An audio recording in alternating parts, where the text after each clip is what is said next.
So then the pattern of that was kind of like every 3 years I was needing surgery. Yeah. So we tried the coil, and that was the one where I got really, really sick and ended up in like out of hours. And they were taking like, I don't even know how much blood they took out of my body just to keep testing to see what was going on. Yeah. And it turns out, again, my dad, he phoned the surgeon privately out of hours and was like, look, this is really not okay. They're not seeing her, they're not taking this seriously. We think she's possibly got sepsis, but all they're doing is testing, like, they're testing her blood, so they knew it wasn't sepsis, but close enough. So he got me in as an NHS emergency appointment with him 2 weeks later. And he was raging to the point he emailed like the board of like the NHS being like, look, this girl had her bowels twisted in 3 different places, and it was moved to the opposite side of my body, plus the coil that had been put in had embedded up into the wall of my stomach. But like, she was borderline sepsis. Like, if you just left her and gave her some pills and took her and let her go home, she wouldn't have made it. That's what he said. He went, she would not have lived by 3 weeks. Sepsis is so scary as well, like so scary. That was my first scare. I had another scare with it. It's like 2. Like, honestly, it's so do you bad. know what I mean? Like, talk about being palmed off. Like, it's so scary. Yeah, well, that was, I can't even know what year that was. I'd just be guessing the year, to be honest. But my last surgery, he's now retired in the NHS, so I can't see him. So I went to a new one that was at Royal Alexandra. Cannot remember this woman's name. But anyways, throughout our consultation, I'd said to her, I can't have any contraception at all. Like, my body rejects everything, especially the coil. Don't put it in me. This was my experience the last time. I thought she took notes of this. She didn't take any notes whatsoever. So then, during that sort of, I also had said I need an antibiotic. So I was always told I had needed an antibiotic drip throughout my surgeries because I kept having infections coming back. She didn't do that, and I woke up to her basically saying we put the coil in with an infection still in my body, so infection markers already. So you didn't give permission Nope. to do that, and she did that anyway. She done it. Right, so Yep. troops, this is what we're up against here. Yep. If there's any women watching the now, advocate for your health. I've got a gynecology appointment which I've been waiting 2 years for, that's on in September this year, right? When I tell you I'm going to be cool, calm and collected, but that whoever I'm faced with isn't getting away with it. You are not getting away with it. And I've had a doctor lie, a male gynecologist lie to my face about what a laparoscopy could do, and to the point where he put me off because of the lie.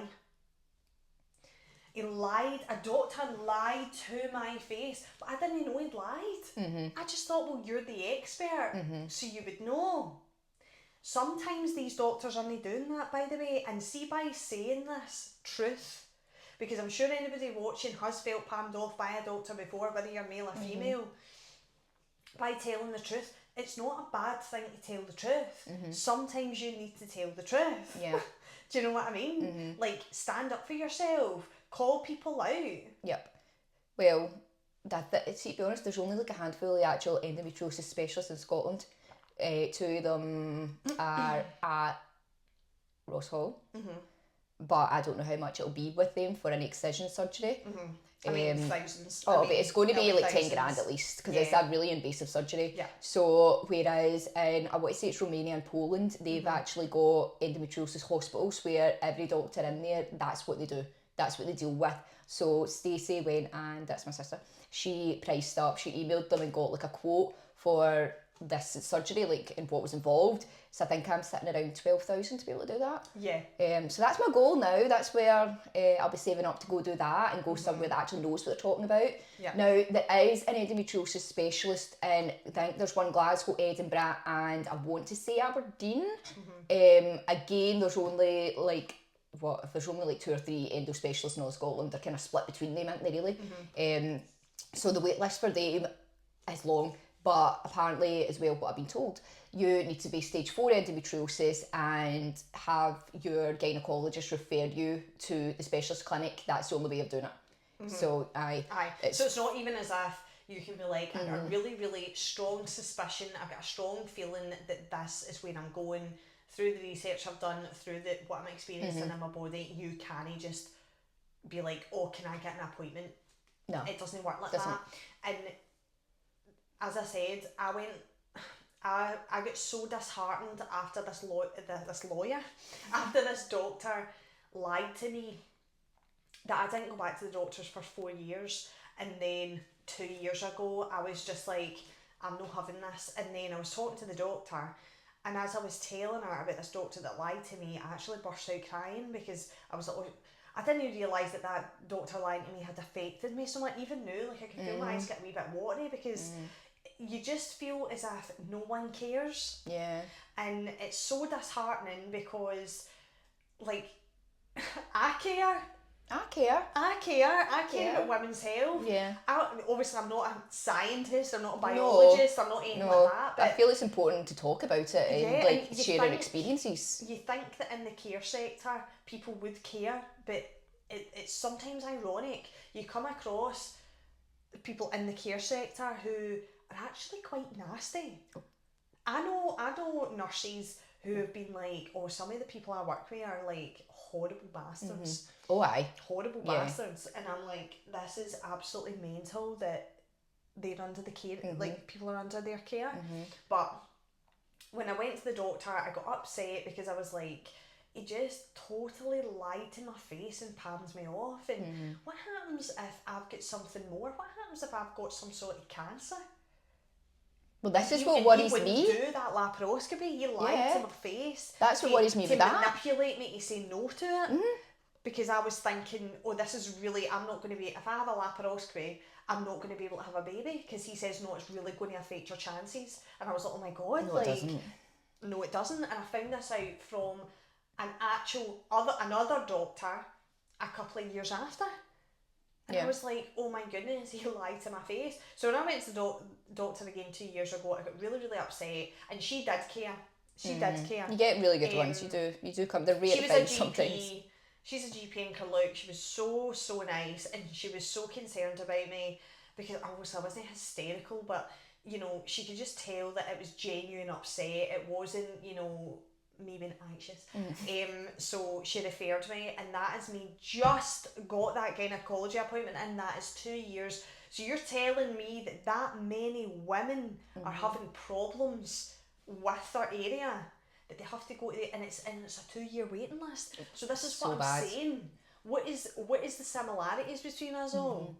Well, they're wanting to do like they want to do like an MRI for that eventually after 12 years. Well, you can't see it in an ultrasound. No, you can't. So I was telling you this before, so I'd got an MRI appointment in, and obviously being self-employed, working in the wedding industry, I can't cancel someone's wedding for an appointment, and they gave me it through the post. That came in 4 days before the actual appointment. And I'm like, there's nothing I can do with that. I don't have a backup of someone to go cover me, and that woman this is one of the biggest days of her life. Like, I'm not letting her down, albeit yes, my health as well, you know, but so I phoned them up, and I was like, unfortunately I cannot make this. So then they sent me out another date. Same thing happened again, but it was 2 days before the appointment, and I was like, what are you actually playing at? This is what I don't get, right? Because back in the day, you used to get your appointments in, like my haematology appointment and the appointment for my neck come in like 4 to 6 months before the actual appointment, right?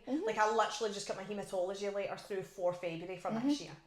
And my neck one, another one's going to come out because I need to get a wee surgery. So, like, they're coming in months and months.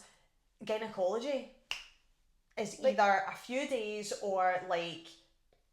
You'll be on the wait list for a while, but then all of a sudden the appointment is like, oh, you need to be there, like, tomorrow. Yeah. And it's like, babe, like, what? What's going on? We can't being self-employed is... on a bride. No. Like, we can't... I mean, we can try and find cover, but try to find cover during bridal season is a nightmare. It's impossible. It's a nightmare, because obviously you want to get somebody who's on your skill level as well. Well, exactly. So that's why it's kind of like, you know, it's really, really tight. And because Sam was like, I literally can't do those 2 days, they've just literally been like that. Basically, what they said to me on the phone was, well, this is not our issue. you only get 2 chances. I feel like, what's that big bunny You only foo get foo? 2 chances You only for get your 2 anxiety. chances.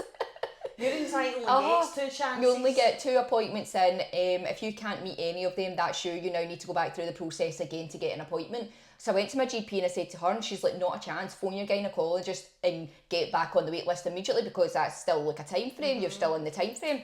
So I've tried that, mate. I'm not kidding you. I've phoned my gynecology, like the department, the secretary, about 5 or 6 times.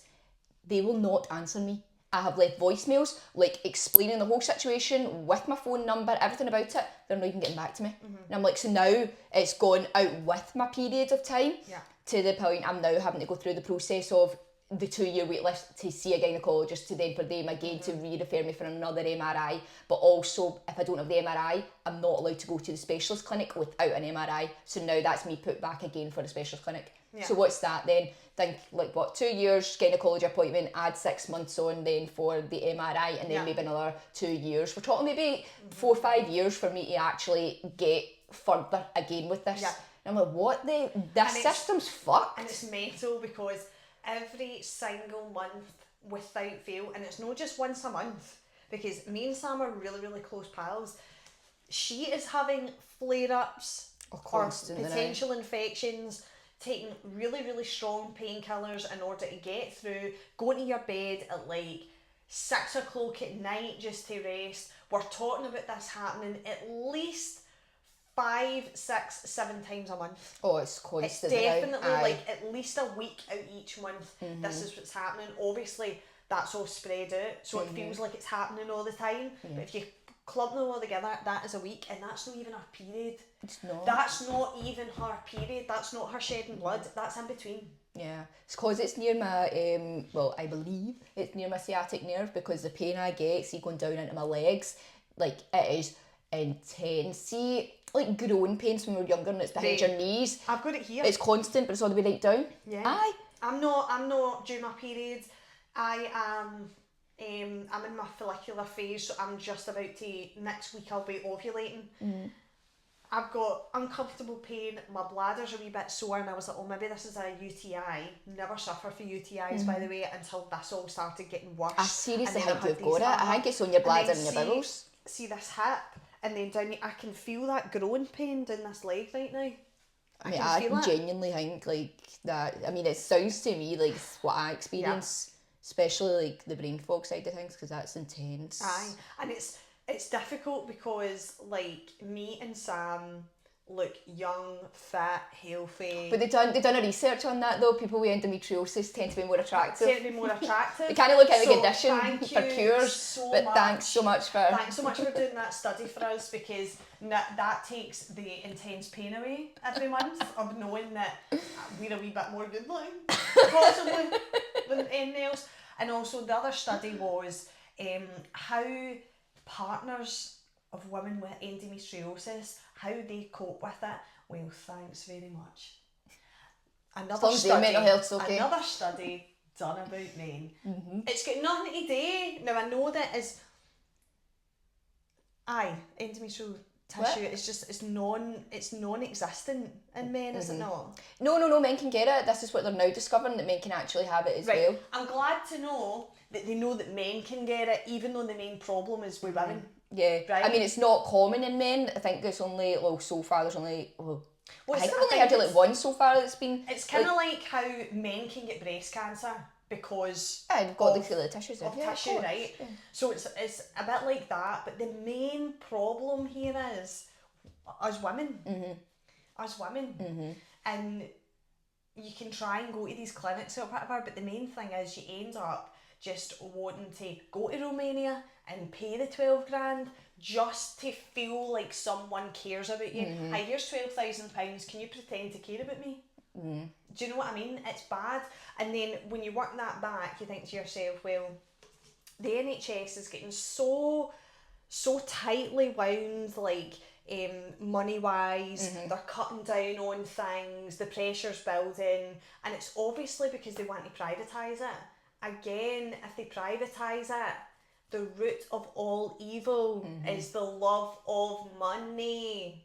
So we are see us not perfectly normal people who just want to get on with our lives, who don't want these strange people at the top to be up their arses or at our doors. Yeah. Like, we just want to get on with our lives. It's now affecting us. It's like boots on the ground now. It's really, really affecting us, and this is only in the health sector. Don't even get me started on anything else, because we'll cover that in our conspiracy theory one. But I've heard that as well though, with like the private sector for gynaecology, their wait list is actually becoming long now as well, because people are getting so sick of they're it. getting into debt for it now, like just to get some like answers, which I mean, I can see where they're coming from. Like, I would do it. Yeah, I've only ever paid once for private. That was really needed. Again, it always ends up being but right to the worst. But we pay for the NHS. I know, but they can't see me. They don't want me, Nicki. This is the thing. So many people are They're like, fed up on me now. Our NHS is amazing because it's free, and it's like, yeah, because you don't get a bill at the end of appointments, but we do pay for it. We pay taxes. We actually pay to fucking breathe. We pay for everything. We tax on tax upon tax upon tax. Like, we do pay for the NHS, but our money is getting put elsewhere. Yeah. Where it shouldn't be. It's getting put into blood money that we shouldn't be hanging from. Do you know what I mean? I get you. Nah, I do. You can't say that. No. You can't say that, because then you're like, you're crazy. And it's like, well, I'm reading the fucking room. Yeah. I'm reading what's happening here. But that's the thing. It's now like got to this point where we can't even get appointments, or we're struggling to get appointments, or we're waiting years for appointments, or we're getting saying you've only got 2 chances. You're only allowed 2 chances, peasant. Next on the list. I know, but see, even if I was to go private and pay for an MRI, like the NHS won't use a private scan. So if I was to even go in and do that, and say, there's the MRI, I paid for it, that's what it's showing. They'll be like, doesn't matter, we need to do it. That's not our MRI machine, and we don't know if we can take this on or not. It's an MRI, the scan is right there, it's in black and white. But again, people want to deny reality. Yeah, but this is it though, because endometriosis can actually make its own cysts. There is a name for it, but it's went out of my head again. But all the like lesions as well, like, can start forming into like an actual lump. Yeah. So then I'm like, is that what this thing is? Is it just all like gradually building one and one and one on top of each other? Yeah. I don't fucking know. Well, because I'm sure it was when you had the kids, that's when you developed endometriosis, was it not? Or that's when there was like... I feel like I've always had endometriosis because I've like since having my period, because I've always had really bad periods. I've always had extreme pain, so it could and have like been that the pregnancies maybe like triggered it. Yeah. And that's it, guys. But we're going to finish this off. Yeah. I feel like that definitely the pregnancies definitely triggered it. Yeah. Like something's brought it on, but that's what they say though. Like women, we hold trauma in like that area of our bodies, so. That's why we've got like, you know, autoimmune conditions, because we store all of our emotions and traumas there, and we don't deal with them, we suppress them, and then... And we've obviously been told for hundreds of years that like we are, you know, to the side, and that men rule the world, and they forget that we bring them into the world. We are portals onto Earth.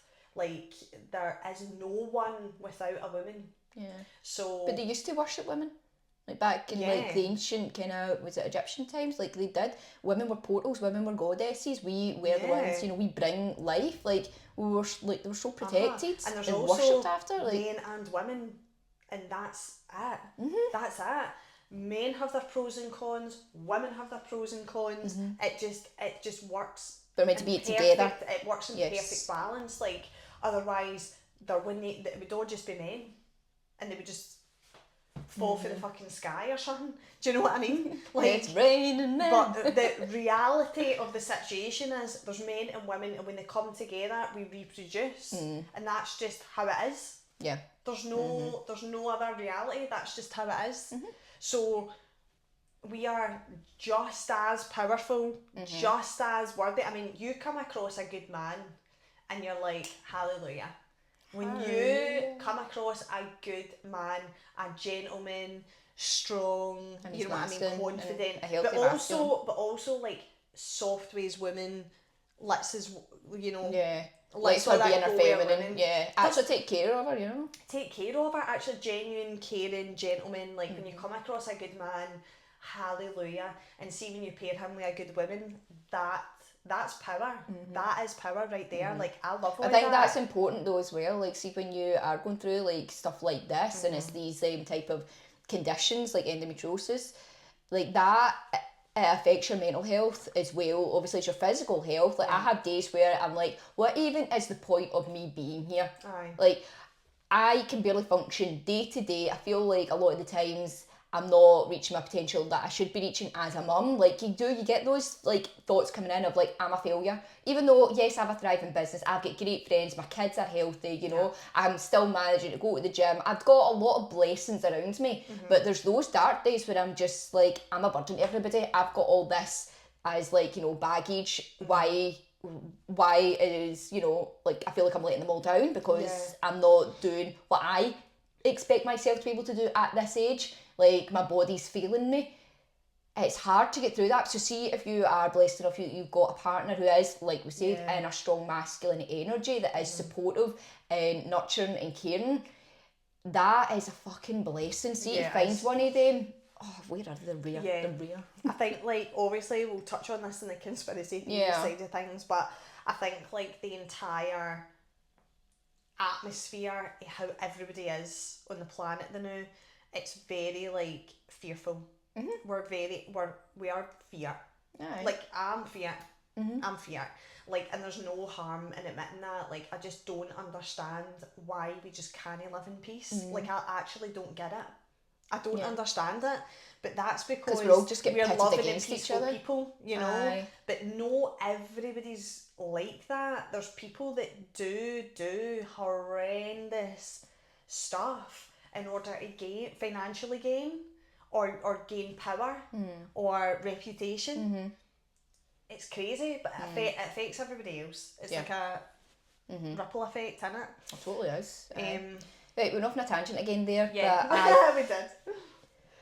But yeah, like we said, if you feel you have this condition, or maybe it's polycystic ovaries, I don't know much about that because I don't have that condition, so I can't really talk about it. I feel like maybe we've scared them a wee bit by being like, if you've got this, you can't get a doctor's appointment, nobody cares, right? You will get a doctor's appointment, please still advocate for yourself. Still advocate for yourself, Yes. but what we're saying is the main point is, you are not alone. Yeah. We are not alone. Like, see, together, we can do so much together. Like, supporting each other. Yeah, we just need to keep talking about it. And, you know, keep the dialogue open.